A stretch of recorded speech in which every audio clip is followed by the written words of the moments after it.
So as you'll remember from last term, in order to record into Mixcraft, you need to arm the track. And then you need to do a test recording to see whether your microphone settings are all good. So I press record and I just simply play a couple of notes. See how big that is? That's just a note, yeah? It's filling up the whole box. And if I do a chord, it's really, really loud, isn't it? That's not what we want it to look like. So in order to fix that, we need to go into the sound settings. I already have them open, and I need to just take my microphone down a little bit, I think, and then retest it. Also, you want to make sure in the file preferences sound device that you've got the right things selected. I'm using my speakers from my computer into my headphones, and then I've got a USB. So that all looks good, and I'm going to try that recording again. See, now that looks better, doesn't it? It's not so massively fat. And even if I do a chord, it looks quite nice. So I'm happy with those settings. I'm just going to stop and right-click and delete that out of there. Go back to the beginning. Another important thing, I reckon, is to have the metronome on. So I'm giving myself 1 bar of counting, and you can change the volume. And you can also have it on while you're recording, which I really recommend, because otherwise it's really hard to stay in time. But the tricky part is remembering how many times to play. You could do each phrase in a separate recording and sort of stitch them together like Frankenstein. So I need 1, 2, 3, 4 bars worth of A chord as my introduction, which is not on this map, but remember it is in all the practice videos.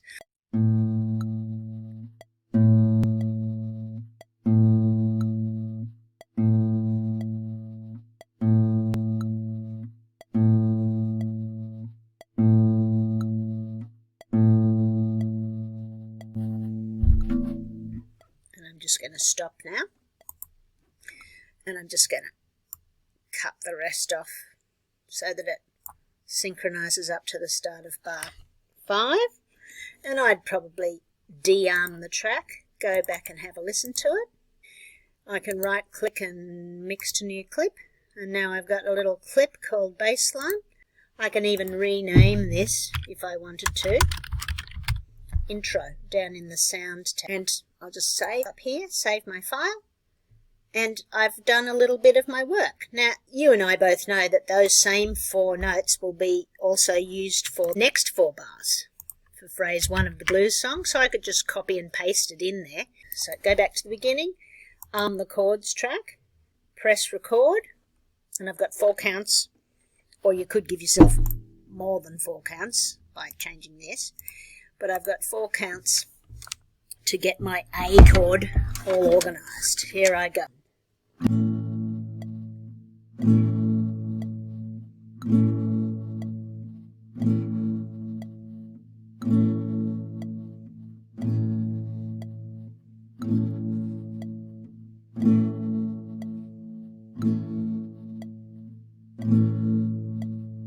And so on. And that's my intro, obviously. I could just cut that back to there, do the same thing, right click, mix to new clip, double click on it, rename it, chords, intro, and so on. And I could copy and paste that because I know I need it for the first phrase of the song. Go back here. Now, where am I going to start singing? Just here.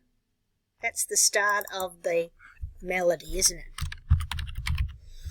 I just double-clicked in the top there and put a marker in so I know where I'm going to start. So I'm going to start. I lost just there. Now I can hear these 2 layers in my headphones, so I know they sound fine. So here I go. I'm de-arming this one and arming the melody.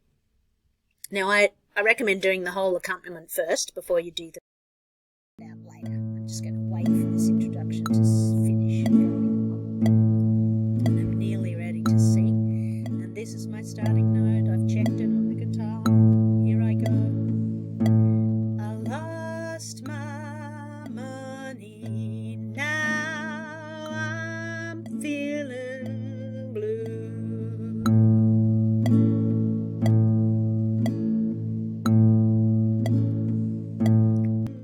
not too bad, but I think I'll do a new one.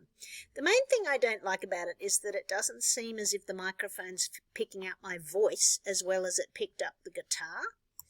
So I'm going to delete that one and go back into the sound settings and crank up the microphone again so that I can, these are the Windows sound settings, so I can get a better quality sound on my voice. Let's try that again. So this is just the introduction, and you can hear now I'm talking, it already looks better, doesn't it? I might have overdone it. We'll see in a minute when I start singing. I'm going to cut out all the speaking part. And here's my starting note. I'm just jagging it. Right, I'm ready. Ready. I lost my money, now I'm feeling... And you can see already that that's a bit too fat. It's starting to touch the edges of the box. That's called clipping. So I think I overdid it. So I might just take it down a little bit. And unfortunately this sort of fiddling is required to get a decent product. Let's try. Third time lucky. Let's see what my voice looks like now. Yeah, that's better, I think. Once I start singing, it'll be louder. So here's the third bar of the introduction. The fourth bar. Ready? I lost my money, now I'm feeling blue.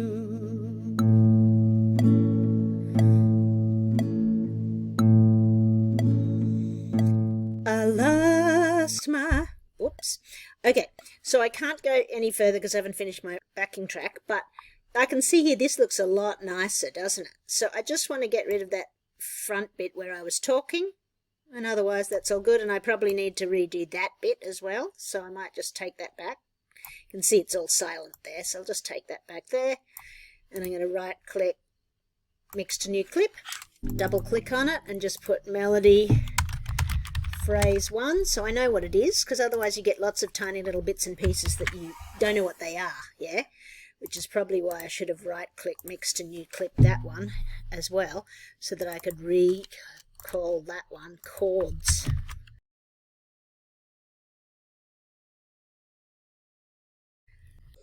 The final layer is the instrumental response that overlaps the edge of the melody.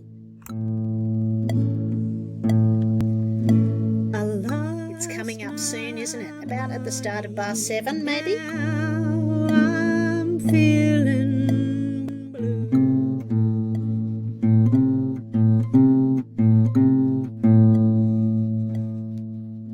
And that's basically it. Yeah?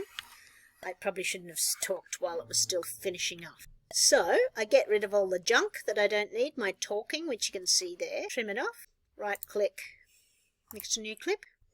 And basically you just layer up your whole assignment like that. But you can do sections that are larger than 4 bars if you're more fluent. So good luck with this part of the assignment.